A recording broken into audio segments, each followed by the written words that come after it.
Okay, don't fucking Jimmy me bones, okay? Let me ask you something. When you beamed down here, did you see a sign on the front of my quarters that said dead Tribble storage?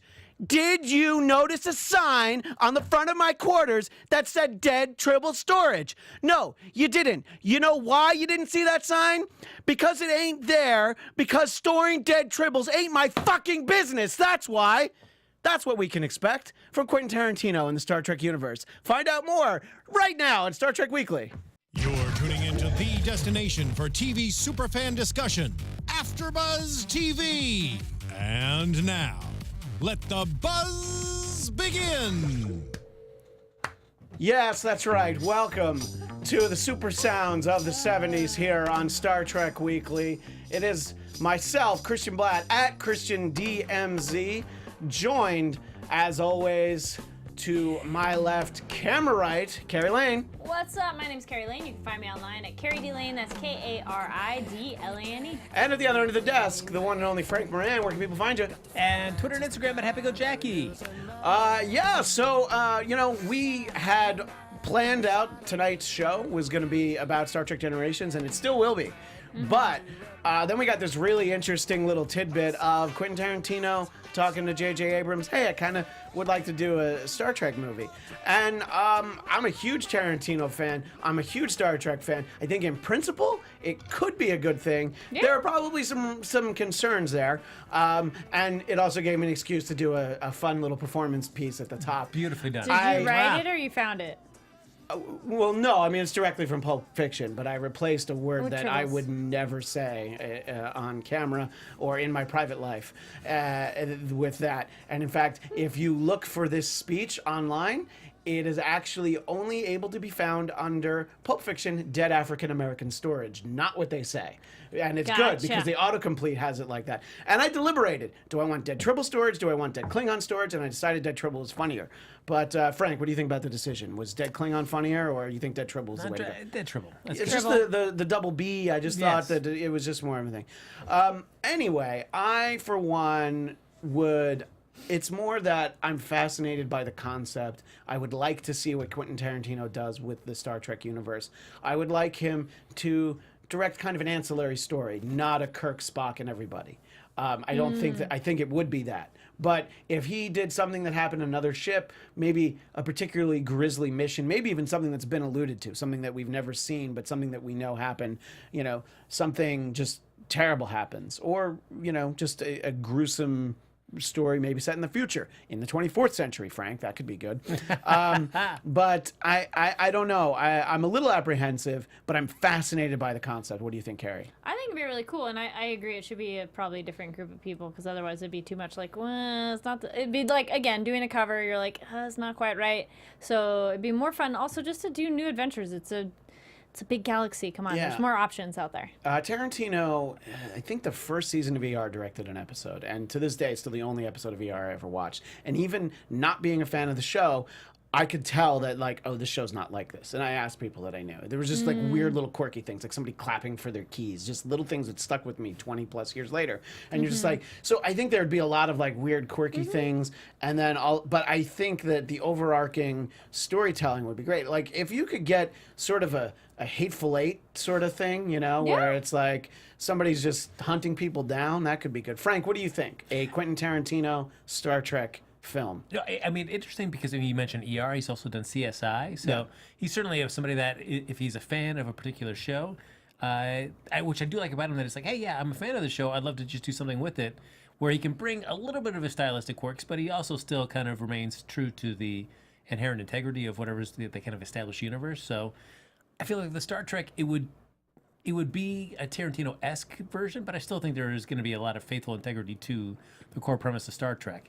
I would just love to know, how long this has been kind of ruminating in his head. Is it that he's been watching, the Kelvin timeline films, and this is kind of a response where he's feeling like this is not the kind of Trek that I've been wanting to see. I would love to see something a little closer to that is like more like the main line. How much of a Star Trek fan is he? Is he very public about it? Because I'd be curious about that too. Yeah, well, what I know a lot about his background is that, much like Kevin Smith, I believe they both worked in video stores before they were filmmakers. And I believe they both financed their first movie with credit cards. So, but anyway, he had a lot of time to watch things. So I'm going to bet he's seen those movies kind of endlessly, and I bet he grew up liking the show. I don't actually know for a fact. Good homage to previous films, so I think he could nail it. But it would definitely be his style. And I think the idea of having an R-rated Star Trek film, you know, you don't want to go over the top, but a great example would be Deadpool. We had an R-rated superhero movie, and it was great, and I think it was really well done. So even if the Tarantino thing falls through and they decide to make an R-rated Star Trek movie, I'd still be interested. Little apprehensive of turning over those characters, but I can't imagine Tarantino wanting to do it with just a new crew that, you know, he doesn't have. What do you think, Frank? True. What is the point of doing a Star Trek film if you're not going to do something with the characters that he's grown up and loved? So why not be able to do those? And I mean, I know there was the Nerdist he did a podcast with them a long time ago, and he was talking about yesterday's Enterprise. And stuff about potential ideas for that, whether it's he'd want to do some kind of updated take on a yesterday's Enterprise concept, which that could be interesting. And if you wanted to tie it into the Kelvin universe, it could be a way of going back and kind of closing off that whole, kind of combining what J.J. Abrams had intended for a possible next film in the Kelvin timeline to kind of seal that off and close the loop and get back to the Prime universe. Maybe that kind of segues into what Tarantino's ideas are. Yeah, that'd be great. We'd love to know what everybody in the chat thinks. So if Steve in the booth, if you could bring up the chat, we'll see what they have to say. But I do like, though, that they assembled a writer's room for Tarantino to sit there and kind of talk about his story, and then they're going to have a few writers kind of write it up and kind of make their pitches for the final script. But I would love to be in that writer's room just to see, like, these guys like, as he's just kind of walking back and forth along the room, just kind of like, and then. I would love to see his first draft of the script, which would probably be 3 hours, and have, I don't know, like 1,000 corpses. You know, I mean, you just have to think the blood count probably goes, the body count goes a little bit down as each subsequent draft, and obviously they have to get shorter. Although Hateful Eight didn't get much shorter. I mean, it had an actual intermission. But yeah, is it enough for like he could sit there in his writer's room, kind of make the pitch, they write the script. He doesn't direct it; somebody else directs it, and it's just kind of inspired by, by Quentin Tarantino. Or do you want Quentin Tarantino to actually direct it, and it's not necessarily his complete script because he's working with other collaborators? Yeah, me personally, I want him to direct it. I was just talking with our engineer Steve before we started that I'm a huge Tarantino fan. I didn't like True Romance, which he wrote, someone else directed, and I feel like his vision needs to be carried all the way through. You know. I do think that if he writes it, he should direct it. I guess we'll have to see, though, what ultimately comes of this. And everybody in the chat can let us know what they think when they get the opportunity. I imagine Paramount would be more likely to want to embrace an R-rated Star Trek if they knew Tarantino was going to be in the director's chair. Yeah, I think if you're going to do it, you definitely need, it's hard to think of who else you'd actually turn an R-rated Star Trek movie over to. I mean, I mentioned Kevin Smith, and he's not who you would want, because I actually think he's very talented at comedy, and he would be a fan, but I don't think that that's the way you want to go. I think somebody like Tarantino would do a great job. I mean, somebody like Guillermo del Toro would be great. There's plenty of great options out there, but let us know what you think. Star Drew in the chat says Tarantino can do his own thing in a Star Trek movie, but with a basic timeline. I'm fine with whichever timeline, but it'd be interesting to see. And Nicholas Stormy never loved anything with Tarantino too bloody. Prefer more fantasy in my sci-fi. That's where you and I differ. I prefer more sci-fi in my fantasy, but to each their own. And could we scroll up? There was like I want to kind of see something. If you can scroll up. I almost called him Anthony because Anthony does all my other shows. I'm sorry, Steve. Standing by.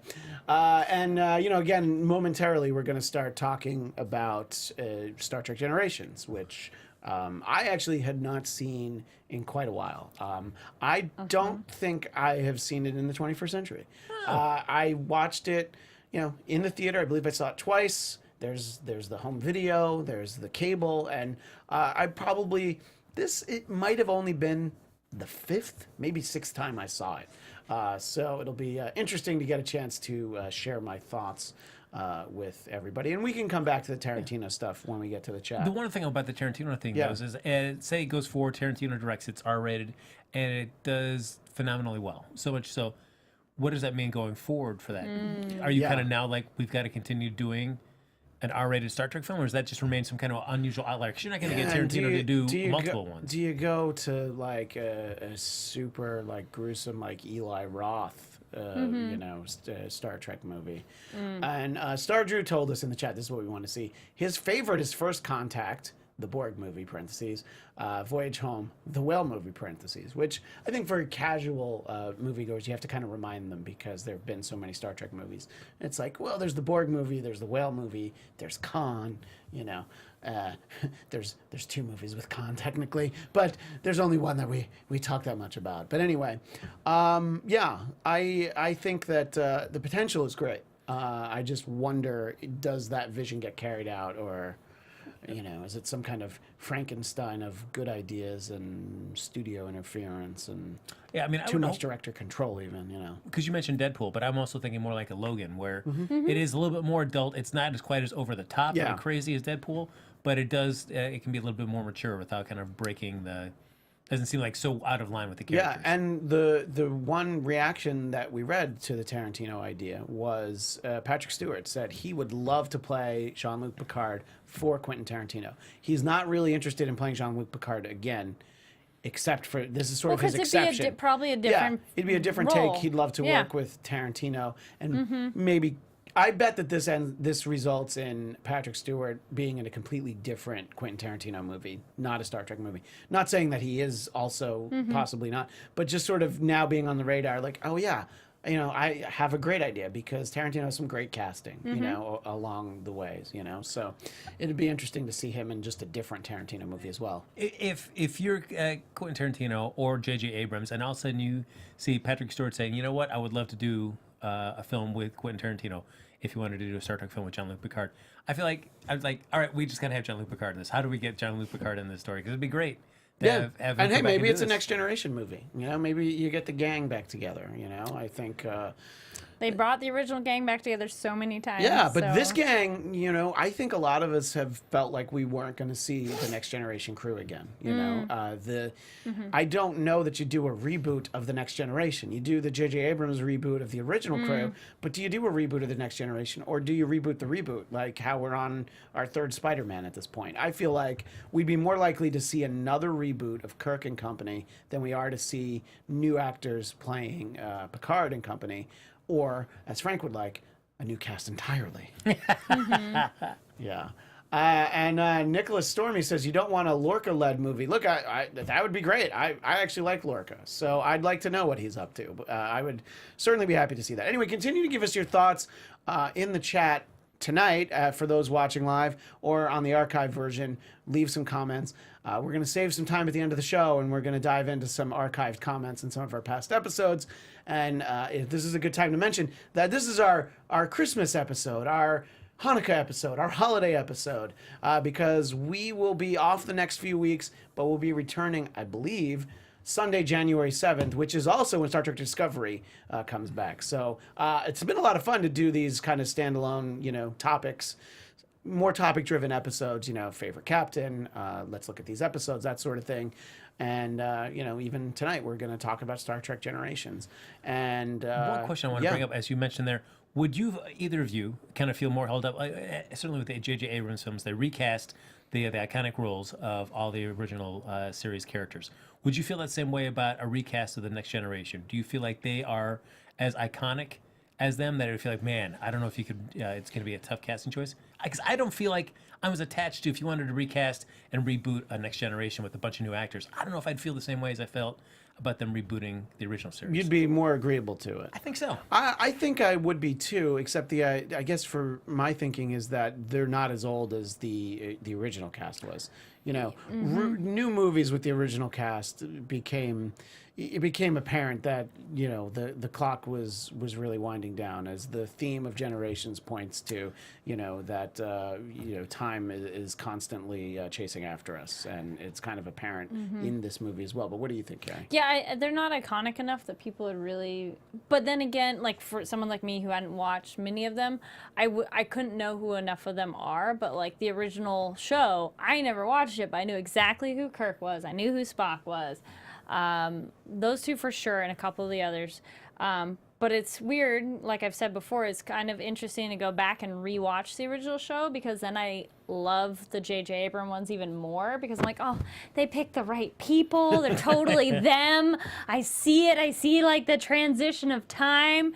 And yeah, it's kind of a backwards way probably to approach it. But if you guys haven't rewatch them, go back now, and I think the new people they picked did a great job of really embodying who they were. And yeah, maybe a little different, but you go, yeah, I can see it, and it's more fun. I don't know. Before we dive into Generations, Kari, take a minute and explain what you watched recently. So yes, I've watched some Star Trek. If anybody's like totally new to this show, I watched Star Trek 1, 2, and 3, the original movies, and we're talking about 7. So then, so you had to skip 4, 5, and 6. I skipped 4, 5, and 6. But one of those is the worst movie, and then the other two are amongst the best. They're hard to rank for some people, but 2, 4, and 6 are always my favorite. Well, now I have to. I plan to. I want the complete at some point we'll get around to doing episodes on all these. I can't imagine watching Star Trek 5 again. But so you've watched a lot of these. So I was watching quite a few. Yeah, so you're all trekked up, and and they were great. They're very fun to watch after watching a couple episodes of the original show. I do not really like their outfits in the first movie. So the motion picture, the gray. Gray things. Yeah. No, and you know what? Let's dive into talking about Generations, because that's one point I wanted to make. Is I was so excited to see the red uniforms again, because I always liked them. And I know that they're not color-coded like the original series or Next Generation, but I always kind of liked the red uniforms. Do you like the sweater turtleneck thing? I did like it initially, and I guess it's a very 80s style, I guess. But I was just happy to see it. Well, that's in the very first, the pilot episode. They had the more turtleneck things. You're right, yeah. And then they got rid of them, and then it's come back. So it comes back in the red uniforms. Sure. Yeah, and I wonder at what point in the history, because it's not established, when they went from the red uniforms back to color-coded Next Generation style uniforms. Those uniforms are always cool. Yeah. And you're right. You miss them, and when you see them again in Generations, you're like, yeah, and it's just they looked better on film is what it came down to. I think that's why it's like the uniforms in motion picture is a complete miss, 100% of them. It's like weird, sexless, like colorless tunics. Yeah. Yes, I will say the funny thing that even up to in Generations, that Kirk has pirate pants, and they all have pirate pants that they're high water things. Love it. But I much better like the style of Picard and Number One, essentially, of the jumpsuit that has the straight leg pant with the slit in front, which I'm like, that makes more sense of an army uniform. Since we're starting off talking about uniforms, this is the introduction of, the beginning of the movie. They have on what is essentially the uniforms from the Next Generation TV series. And then they kind of phase in the turtleneck with the sort of zip up, the little bit more actiony, which then get adopted on the TV shows, and then eventually the look changes a few times on the screen.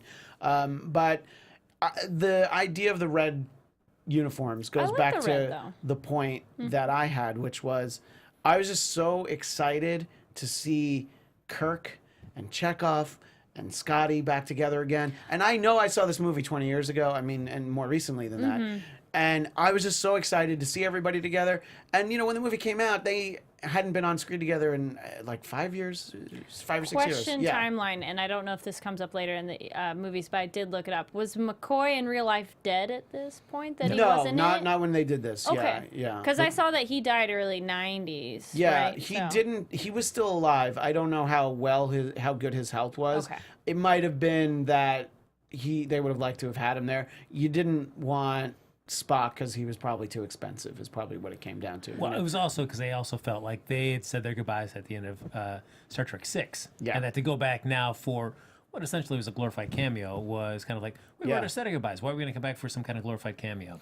Yeah, and but I was so excited to see them because now it's been so long since I've seen sort of an older version of them together. Yep. And it was just, it was the right degree of funny. It wasn't too jokey. Like, I knew it was coming because I remembered it. But Chekhov asking Kirk, is there something wrong with your chair? It's like, it's still well played and all of that. I love that the bridge is still the most unsafe space for anyone to Yeah. be in.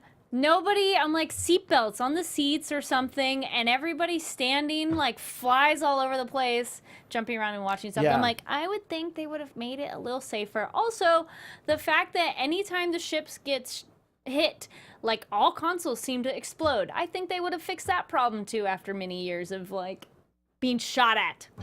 You would think. You would but, think so. yeah. And then also going back to number 2, like their radiation chamber. I'm like, really? You guys didn't have an extra safety door? Okay, that's fine. No. The little No, things you... Star Trek 2 is a whole episode, if not 2 episodes. That's a whole thing. So, Frank, rewatching the movie, how long had it been since you've seen it, and what did you think watching it this time? Gosh, I've probably seen it within the last 3 or 4 years. Okay. It's a series of frustrations for me watching this film. It's a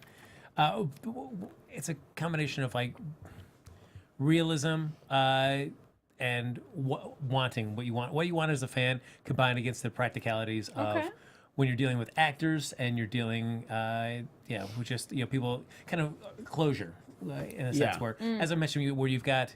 Leonard Nimoy, DeForest Kelley, like, hey, we've already said our goodbyes in Star Trek 6. This seems weird for us to come back for a glorified cameo.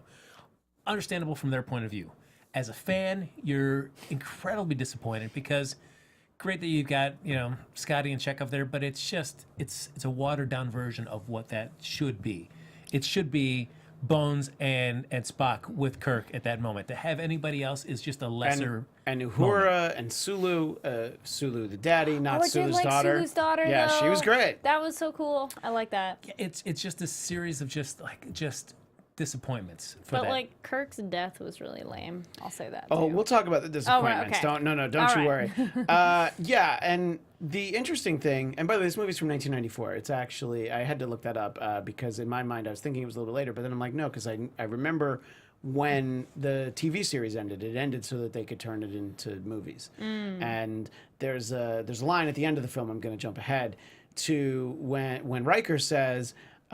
She's gone before her time, and I think that's what a lot of people felt about the Next Generation TV series. It had a lot more years left in it, and I think it would have been great. And they did a great movie, and an average movie, and some really disappointing ones. So I, for one, would have liked Next Generation TV series to continue. It probably would have only been a couple of years, though. But you gotta remember, like, this is 94, like at the peak of. Like Trek, I don't know if it's been hotter as it was at that moment. Yeah. Next Generation is really hot. You've got Deep Space Nine coming in, introducing the Dominion. Yeah, UPN's getting ready to as I start say, up. that Voyager is coming, so you figure there's room for all of it. And look, they needed to keep making Star Trek movies because of how much money they made, and you really couldn't keep doing it with the original crew. But so in some ways, this movie is disappointing for that reason, that it is as a result of the end of the TV series. And, there are kind of some other things that are disappointing about it. First and foremost, it is very clearly a Next Generation movie that some characters from the original series happen to be in. Because it's, just look at the cast list. It's all the actors from the Next Generation, and then A&D, William Shatner as, in quotes, Captain James T. Kirk. So it's a good credit, but at the same time, it's not William Shatner, Patrick Stewart, and then everybody. He's not up at the top, which I'm gonna bet there was some fighting to the placement of the credit. But. True, because I understand like this. They want, I guess, Richard Berman wants this to be kind of like a handoff between the original series and the Next Generation, kind of passing the baton. Yeah. In a film sense. I feel like, and I think many people would agree, like Star Trek 6 is a good closure for that. And if you're going to bring them back to do another kind of farewell or last hurrah, then it's got to be something better than what they do in this film. Yeah, and I think that's the problem, is that I understand, like you said, Frank, from a business standpoint, you want to put both of them in a movie because that gets the excitement. And look, there were a lot of people that were just like, no, Next Generation, I'm not interested. Maybe people sampled it. A lot of people just didn't even try it because they're like, no, I like Kirk, I like Spock, and I don't want to know about all these. So you had to sort of bring those people in, even, no matter how popular the show was. And it becomes more of an event because we all were just like, we'd had not even quite a decade, but we'd had 7 years of wondering, I wonder what it'd be like if we had Picard and Kirk together. How would they interact? Would they do something awesome and exciting, or would they chop wood and make breakfast? Oh, they chop wood and make breakfast. And they do exciting stuff. No, I know, they get to it. And that's the thing about this movie, is that up until the point where you reach the thing that should be the most exciting, it's very well done. It's an interesting story. It's very engaging. We get to see all these things. There's great character development. I mean, the Next Generation TV series did a good job of that, but it's just, you really get to know everybody. And then you get to the moment where Kirk and Spock meet, and I personally think that that's where the movie goes off the tracks, because it had been good, and it was much better than I remembered it, because what I remember is the last 20 minutes when they're actually, or it's 20, 25 minutes when they're actually together. And that, to me, is the weakest part of the movie, and it shouldn't. You have James T. Kirk and Jean-Luc Picard together. It should be amazing, but it's not. I thought Data's storyline was annoying and good at the same time. Well, I think that the Data storyline, and I'll ask both of you guys what you think about this, is the result of Star Trek IV worked really well because there's comedy in it. When you watch it, you'll see oh, yeah, this is really funny. And they tried really hard in Star Trek V to have the comedy in it, and that didn't work. But they knew comedy's what you need. So I think the idea was, well, Data's going to be funny, so we're going to put this emotion chip into his brain. And, pretty early on, I think Geordi would have been like, hey, I got to take this out before it fuses to your brain, And there are moments that I remember watching the movie thinking, okay, what Data said is really funny. And then a lot of okay, Data's really annoying me. I wish he wasn't doing this. I think at that point he was probably my favorite character on the show. And I was just like, look what they did to him. So him turning into a cartoon character is a huge disappointment. And I wish they hadn't done that. They get a couple good moments out of it. You get to see the idea that, he's so relieved that he sees Spot, which, by the way, I was so excited to see Spot in the movie because I hadn't thought about Spot in a while. Cute. Yeah. And it was great. What were you going to say, he's like, Karen? I'm crying. Yeah. No, I agreed with him when he pushed the lady doctor off the boat. When he pushed Crusher, yeah. Because that's exactly what she said to do. Be spontaneous, do something different. And then I didn't get why everyone was like, well, it's not funny. Well, I think I would have been like, that's what she just said to do, essentially. I think he pushed the wrong Crusher off the boat, but me personally, I would like to see Wesley take a she's the one who spill. does something like that, so I'm Yeah. like, yeah. And I didn't think it was funny pushing the other person off the boat, though, so I'm like, it's not funny in the first place. Well, we kind of covered a lot of ground, Frank, so Right. let's work backwards. Start with the Data storyline, and then give some more overall thoughts on the movie. The storyline, it's just... Yeah, I guess the emotion chip has always been a hook of that character for the longest time. But somebody that is very fascinated by the human condition, wants to experience more of it, does have the emotion chip introduced later towards the tail end of the series. So of course, giving him something new to do is an interesting idea. But there's just too many moments in there where you're just like, oh, don't try to be funny because it's not working very well. And his life form scene, forms. No, that was really funny. No, Yeah. I like that You're one. entitled to that opinion, but Yes. no, but it was When he better was than laughing at the joke Mr. forever. Tricorder or whatever that, That was dumb. That was super dumb, and that's when I got angry. And I remember when I saw this in the theater the first time, I was like, uh-oh. That was that moment. Yes. I walked away generally liking the movie. Well, But it just seems illogical that he's doing inappropriately immature behavior. There's a difference between having humor and being goofy, just because. The finding things was the joy of, I actually really like doing this. That made sense. But I'm just gonna goof around because we're talking. It didn't fit. Yeah. And then also, I feel he should, even if he doesn't understand emotion, he should still be like, ooh, you're making a face. I've done something wrong. And he doesn't do that when he laughs at the joke forever after Geordi, and Geordi's like, okay, get over it. I think you should be like, oh, okay, you're right. Yeah. You're just like, oh, it keeps going. Yeah, I feel like this film, even from the beginning, where it starts off with a very slow bottle of champagne going through for the credits. That was cool. No, it wasn't. It wasn't cool. I was wondering, I'm like, why? No, that's when I first saw that, I was like, no, Come on. this is not how I want to start off a new film. Anything that reminds me Come on, if we had 10 minutes just looking at the ship like the very first That's movie. literally the next thing 10 out of my minutes. mouth I'm like- was anything that invokes memories of seeing the ship in the motion picture. Yeah, I agree. That's what that brought back to me. Yeah. It was too long. Yeah. What else, Frank? In terms of sort of overall approach. The is interesting when you see you get a little bit bigger of a budget, so that you can do like a holodeck scene, where of course now, hey, we can actually be out on a big, huge body of water on a huge ship, Which was really cool. Yeah, things that we couldn't do on a TV show budget. Very cool. So I mean, that was interesting to see for those little bits of a holodeck, and the Next Generation is really tied in with the holodeck. So a good way to kind of introduce those characters in a fun situation.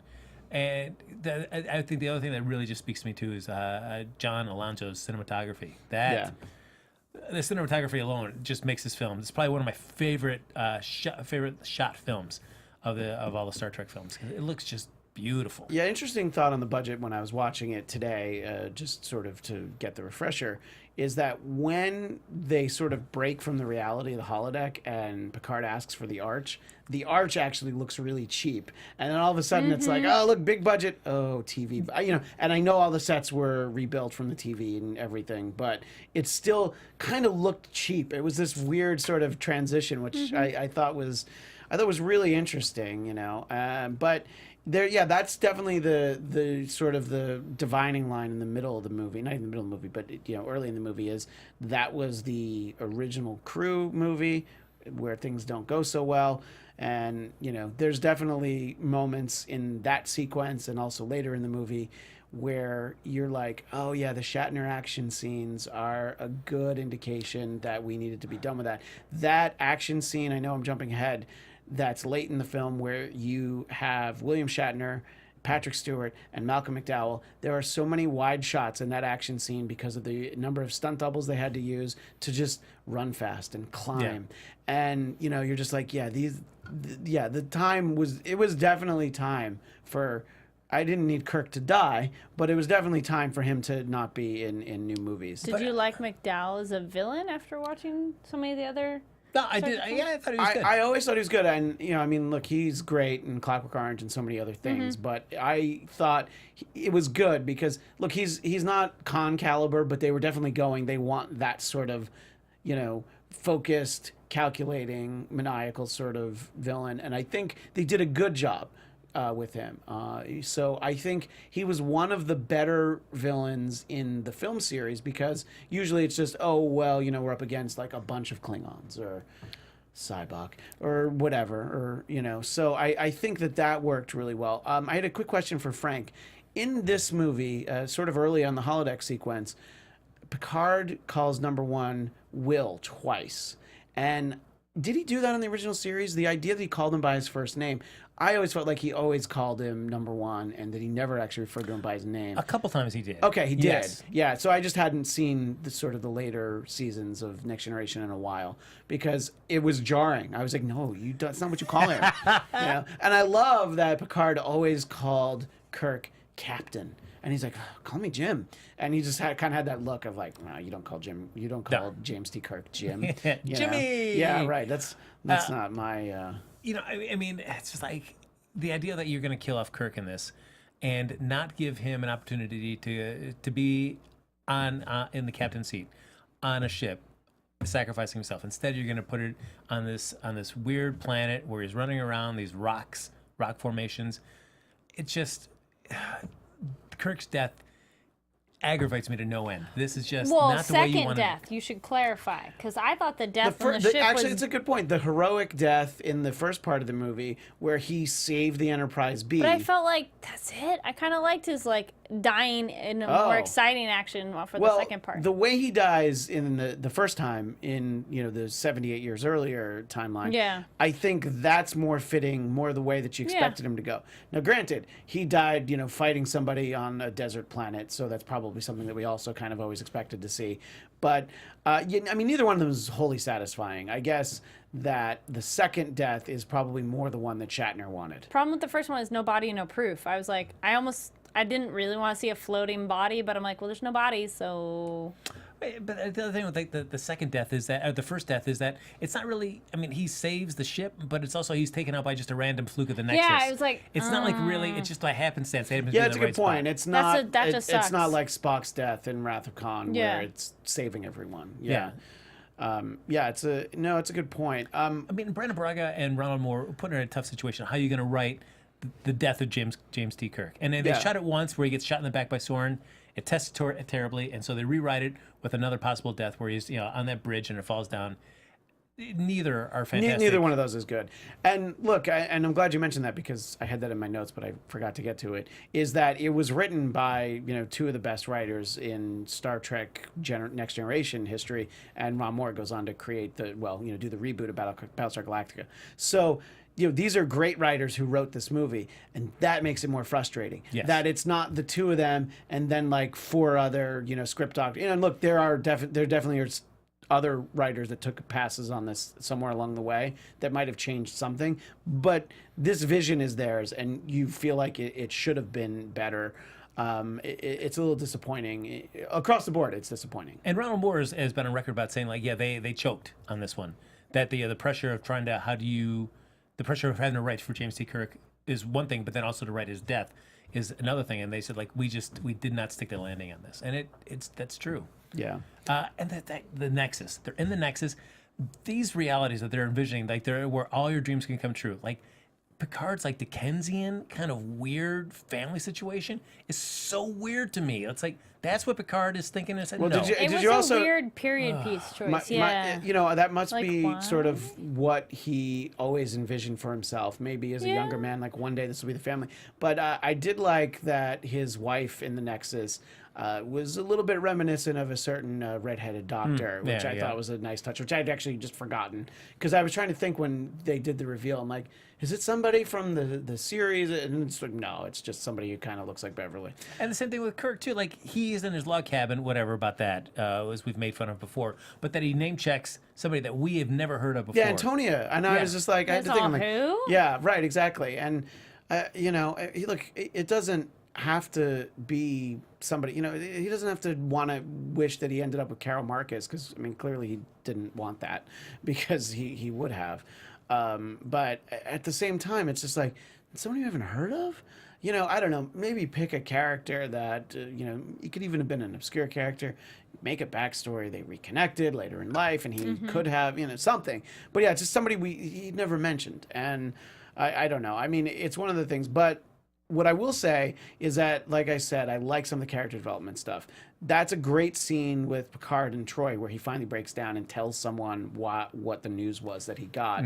And I was reading, I watched this on Amazon Prime Video, where it's available. If you're a Prime member, you can watch it for free if this makes you want to rewatch it. And there was a little pop-up that came up when I paused it that I guess he was reading the script for this film, Jeffrey, on set, which really fueled the emotion. That's how he was able to get so upset. But this idea, now there will be no more Picards.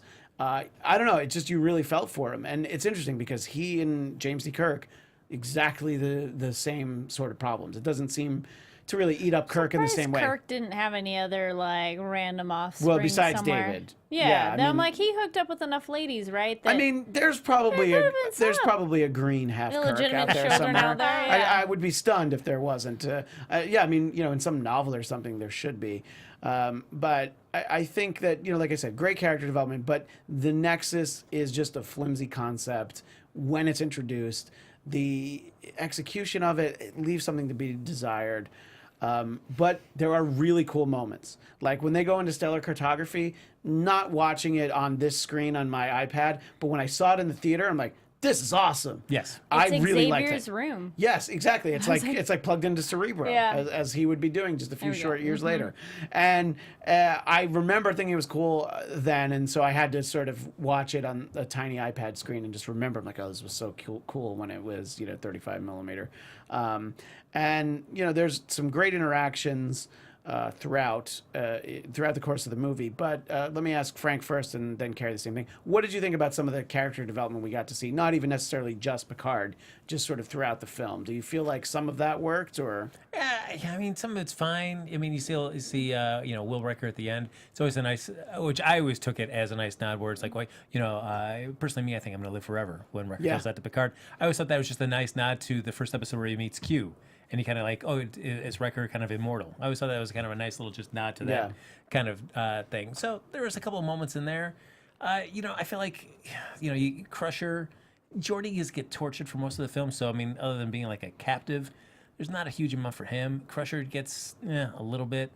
Some of the characters kind of get. And Geordi the prisoner, there's no way it's an accident. It's so reminiscent of him in Roots.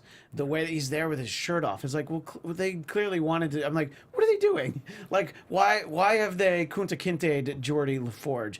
What did you think, Kari, about some of the character development? It's just really getting to see these characters and explore them a little bit. I didn't notice necessarily a lot of development because not many people like went through changes per se. Yeah. But it was cool to see people that I was vaguely familiar with. It was interesting to see Klingons again of a new type of Klingon. You don't like that? Lursa and B'Etor. What about the lady Klingon boobies? I hadn't thought about Lursa and B'Etor in a little while. A little of them go to. I was never when they showed up in the movie as the bad guys. I was like, damn it, no. Well, then you're happy with what happened. Oh, where they recycled the footage from was it Star Trek 6 or whatever? Just the exploding bird of prey. Yeah. Again, like God. Well, so let's talk about a few things with that. So. That storyline has some great Star Trek moments. It has the we figured out what their shield's frequency is. That was cool. That's kind of cool. And then figuring out, sort of conveniently, well, they happen to be flying a 20-year-old ship, so let's figure out, what the flaw is. So that's fine. So basically, they're flying around in an Edsel, and they didn't know, or a Pinto, and then you don't know if you back into it, it's going to explode. Okay, that part's fine. But the best part of that sequence for me is that Riker is commanding the ship. Mm-hmm. And he just handles it like a captain. I mean, honestly, obviously, at this point, he wouldn't have been on the Enterprise D as the first officer for 7 years. He would have definitely moved on to his own ship much sooner. Probably, realistically, Picard comes back from the Borg. They're probably like, oh, yeah, no, you're not going to be a captain anymore. You're done. So, but anyway, he would have been a captain at some point. And you just kind of get to see this here. And just the moment where they figure out the vulnerability of the bird of prey to get them to cloak, and the idea, just that moment when Riker says fire, that's just it's just a powerful moment. You're like, yes, this guy should be running the show. It's a great Riker moment, and sort of the way that he helps them. He gets the everybody. The landing. Yeah, too, the landing. That's what I was intense. gonna say. The landing of the saucer section. I don't know. I thought that actually this is a great Will Riker movie. Unfortunately, more than it's a great James T. Kirk movie. It's great for Riker to really get him to do stuff. I don't know. I just thought that it was great that he literally drives the Enterprise D into the ground. That's it. You run it into the ground. Yeah, he went down with the ship. Unfortunately, Captain Kirk didn't die that way. I was going to say that happens in the new Star Trek movie, too. Yeah. Well, I want to get your thoughts on that, and then Yeah. I'll talk about how this also features my biggest pet peeve of all these Star Trek movies. But what did you think about Will Riker in this film, Frank? It's fine, but Am I giving him too much credit? He doesn't have much to do, but he does well with what he's got. And again, we're seeing another Star Trek film where, well, I guess at the time it's probably really only the second time we're seeing a ship crash. But I'm also watching this again. You're also like, man, I've seen way too many of these ships crash lately. Well, since you brought it up, I have to say that's my least favorite thing. That And it I've crashes? said yes, I that they've done in so many movies, and we've seen it on shows now, that the destruction of an Enterprise. It feels like, speaking of Eli Roth, it just feels like torture porn. There's the detail to which they show, and the fact that we see it twice in this movie. We see the saucer section land twice. I'm like, we get it. It's dead.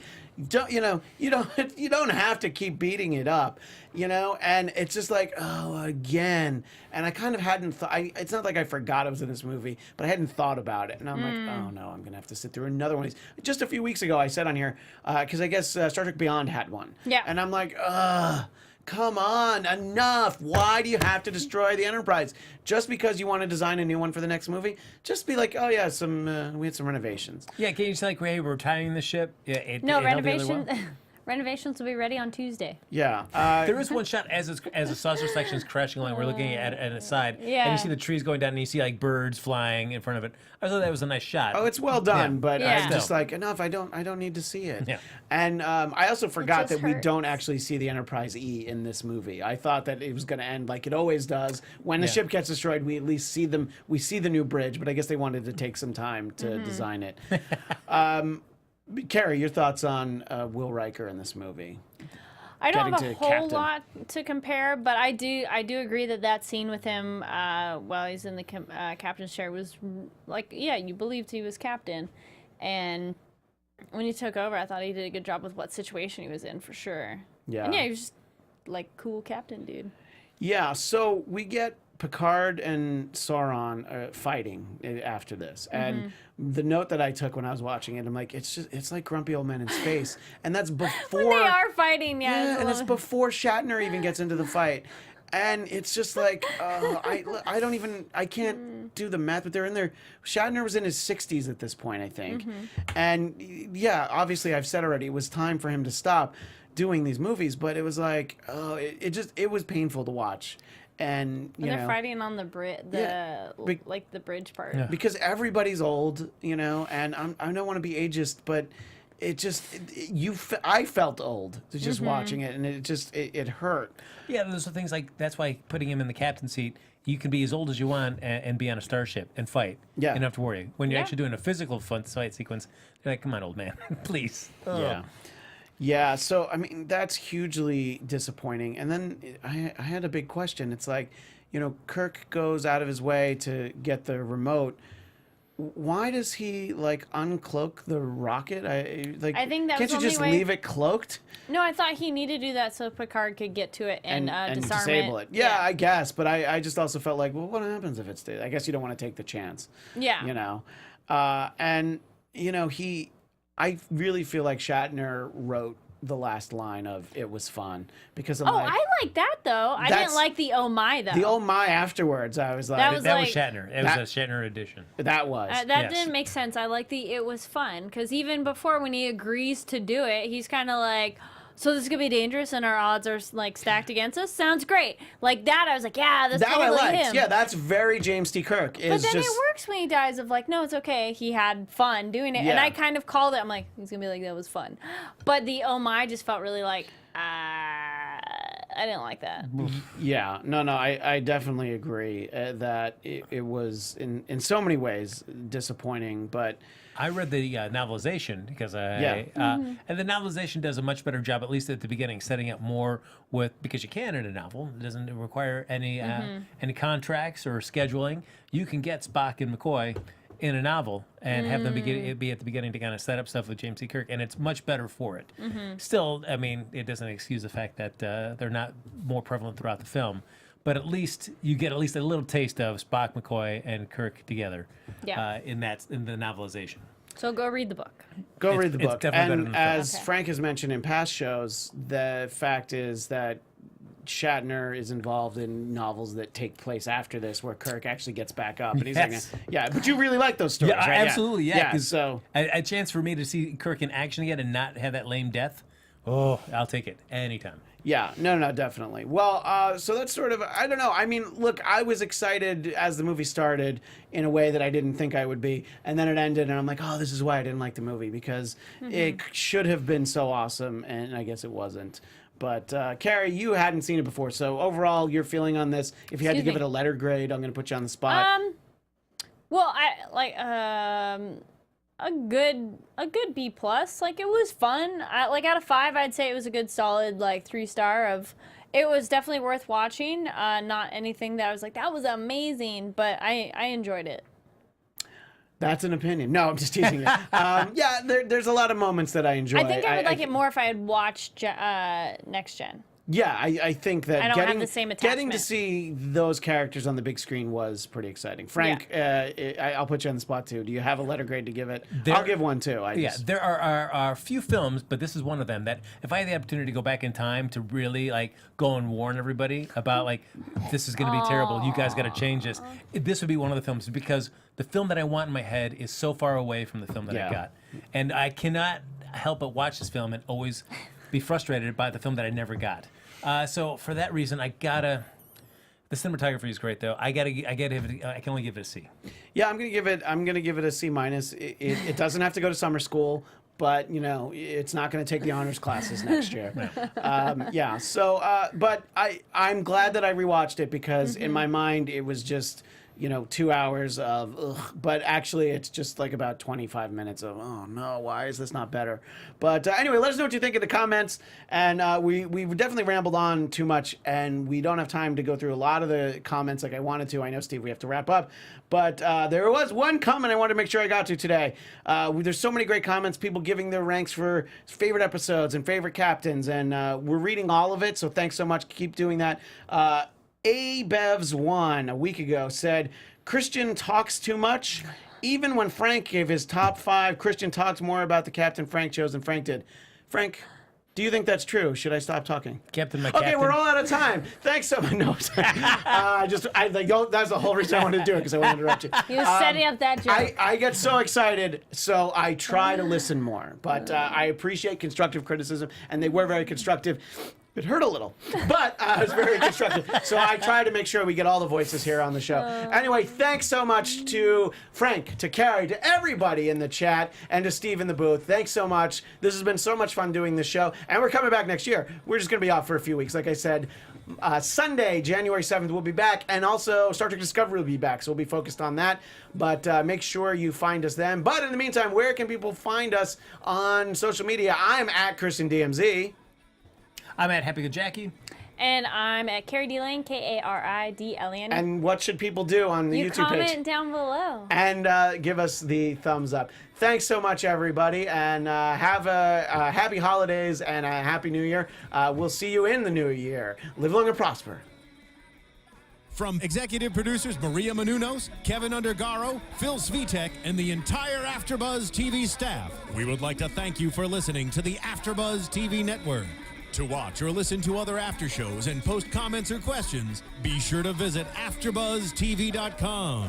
I'm Sir Richard Wentworth, and this has been a presentation of AfterBuzz TV. Buzz you later. The views expressed herein are those of the hosts only and do not necessarily reflect the views of AfterBuzz TV or its owners or principals.